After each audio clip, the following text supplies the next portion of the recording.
Allison Williams is at the ACC tournament in Greensboro, North Carolina. Holly Rowe is in Kansas City, say the Big 12 tournament. We'll get to Holly in a moment. Allison, let's start with you. Duke yesterday. Now it's Virginia. Take us through how the day has transpired for the Cavaliers.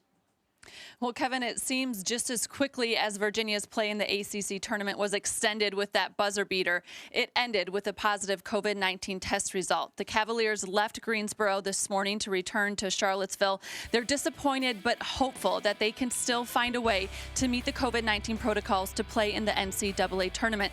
Tony Bennett said, "We are going to exhaust every option possible." The good news is that their opponent yesterday, Syracuse, did clear all COVID-19 protocols. They tested negative, and they went through the contact tracing that the ACC has them go through for every game, and none of their players or team members, staff included, were exposed to the COVID-19 positive test result through the contact tracing. They do not need to quarantine. So hopefully that's good news for the Virginia program. The question is, if they do have to quarantine, could they begin the necessary 7 days of negative COVID-19 test results required by the NCAA to enter into that bubble in Indianapolis? Could those timeframes overlap? A lot of questions still need to be answered. A lot of information still being gathered for the Cavaliers when it comes to what their future will hold with the NCAA tournament following that COVID-19 positive result. Okay, we will follow this developing story with the Cavaliers. Let's go to Holly Rowe in Kansas. You spoke with Bill Self a short time ago. What did he tell you about his team's current situation?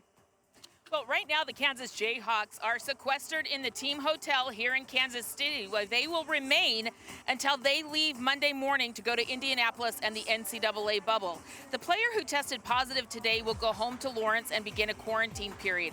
Two other Kansas players who were not here at the tournament, David McCormick and Tristan Enaruna, are likely to be able to join Kansas at the bubble in Indianapolis because of the timeline of when they first received that protocol to enter that COVID protocol. So Bill Self said, obviously they're disappointed, but they've given the kids a day off today to rest and relax in the hotel and recover from a very physical game last night. He will have them practice tomorrow and the following day here in Kansas City. I did ask Coach if he's worried about another player being exposed to this virus from the positive test result today. He said, "We believe we're in pretty good shape.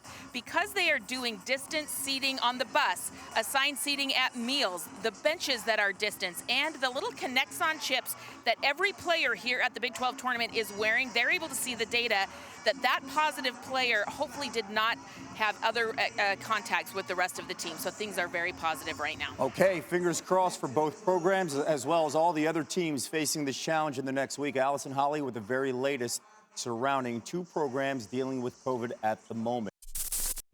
Thank you for watching ESPN on YouTube. For live streaming sports and premium content, subscribe to ESPN+.